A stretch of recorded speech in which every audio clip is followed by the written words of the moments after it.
How's it going, everybody? And my first show turns out to be an emergency breaking news show. I was planning on my first show being a recap of tomorrow night's Patriots-Titans game, preseason game number 2. But some major breaking news dropping this afternoon. Josh Gordon, reinstated by NFL Commissioner Roger Goodell, eligible to return to the Patriots facilities on Sunday morning. And a massive, massive break for the New England Patriots as they enter their season with quite possibly their worst receiving group under Tom Brady.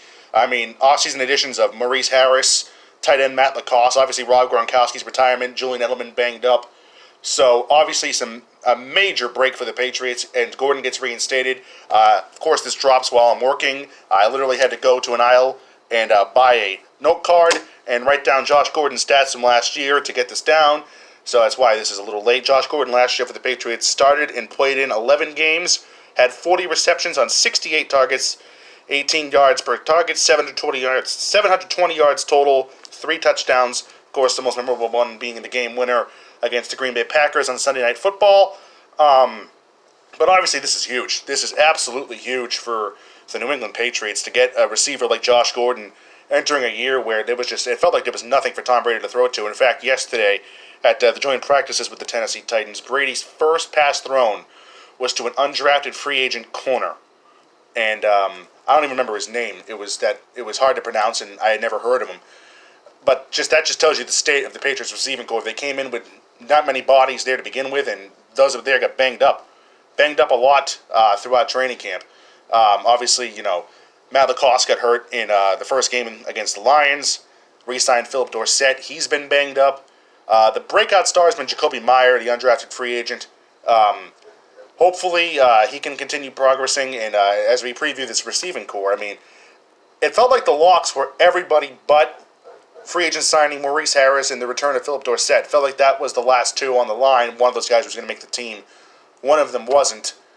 Now I question whether either of them are. I mean, I am a fan of Philip Dorsett as your fourth receiver.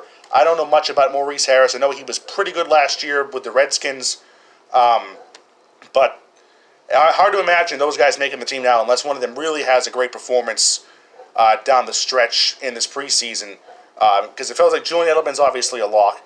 Braxton Berrios feels like they're going to give him a shot. Jacoby Myers has been the breakout star of training camp, of the preseason for the Patriots. Had a great game last week with Brian Hoyer and Jarrett Stidham throwing to him. Obviously, I probably expect to see some Tom Brady tomorrow night in Tennessee. So, but again, this can't be stated enough how much Josh Gordon's return means. I mean, we all know the man's talent, freakish ability, freakish catch radius. Not quite what it was in his prime when he was with the Cleveland Browns. But Gordon, I mean, I'm wearing the red tie in honor of that red and plaid jacket he always wore. At the press conference last year, came in, answered 3 questions, and left. But obviously there is a big thing, too, and that is this. How long is Gordon going to be around? I mean, last year, when Gordon was added in week 2 last year, the first thing on everyone's mind was, well, this is terrific, but there's a good chance he's going to let you down, and he did. After that Steelers game last year, news breaks that he's suspended, and they miss him. And then he goes away, and in the last 2 games of the regular season, they did nothing basically but hand the ball off. Now, granted, obviously doesn't catch up with them. They go on and win Lombardi number 6, beating the Rams in the Super Bowl in a low-scoring game.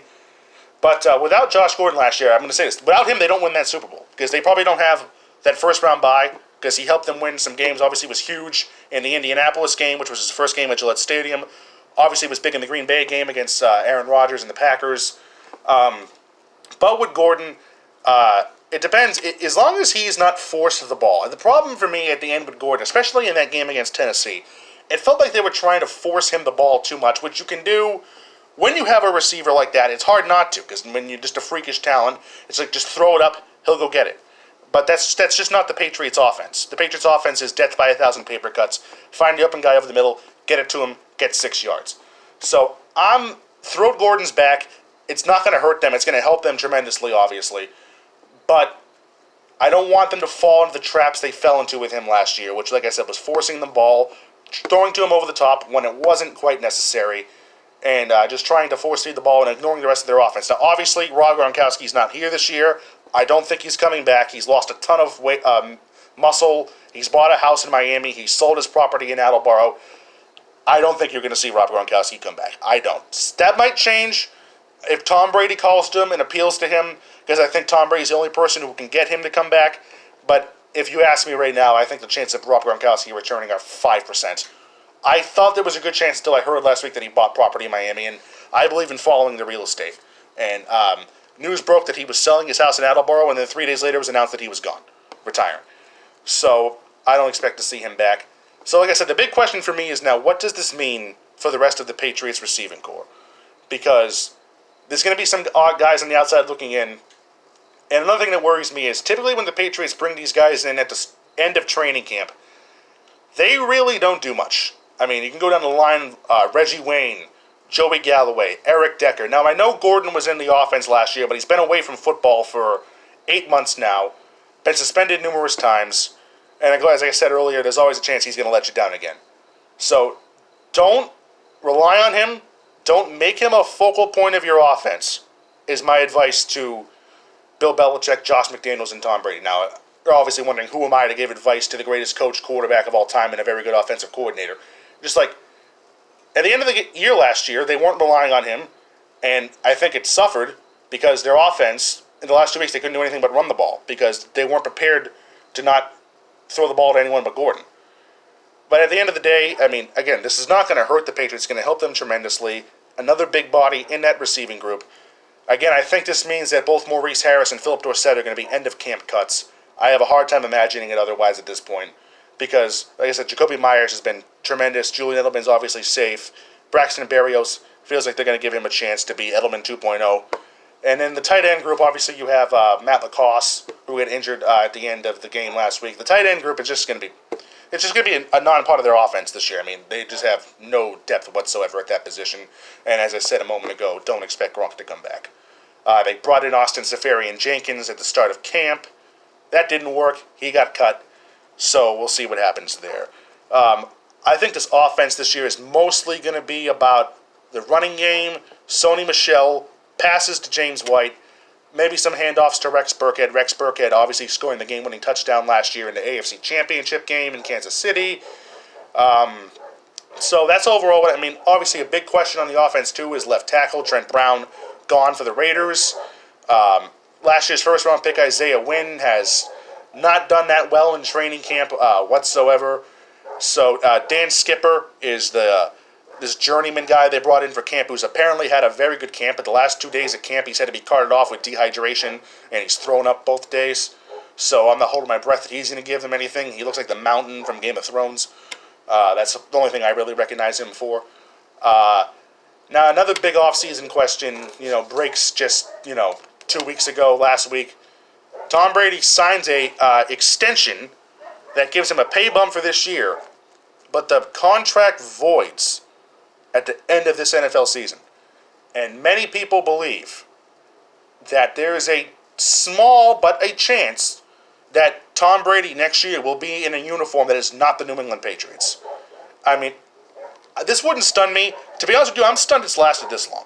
Because this typically never ends well, and it's felt like Bill Belichick's been ready to move on for a good amount of years. He wanted, to me, there's not a doubt in my mind, he wanted to go to Jimmy Garoppolo. He believed in Jimmy Garoppolo. He drafted him high, said we all know Tom's age and contract situation, and shipped him out to a place where he could succeed, not worried about the return. He feels like he could succeed with Kyle Shanahan in that 49ers offense. And as we all know, after all of Garoppolo's wins, towards the end of the 2017 season, he was texting Garoppolo congratulations and texting him advice. Belichick, I think, is ready to move on from Brady. And I think Belichick, the one caveat on both of their resumes is they've never done anything without each other, and I think both want to prove they can. Do I think Tom Brady's going to be in another uniform next year? No. Do I think it's a possibility? Yes, because he will be a free agent. They can't franchise him. He will be a free agent when that new league year starts in the middle of March, and teams can call him and offer him a contract. I wouldn't be surprised if it's Jerry Jones in Dallas. That would put some seats in Cowboy Stadium, put some people in the seats of Cowboy Stadium. They're having some problems with Dak Prescott's contract, obviously.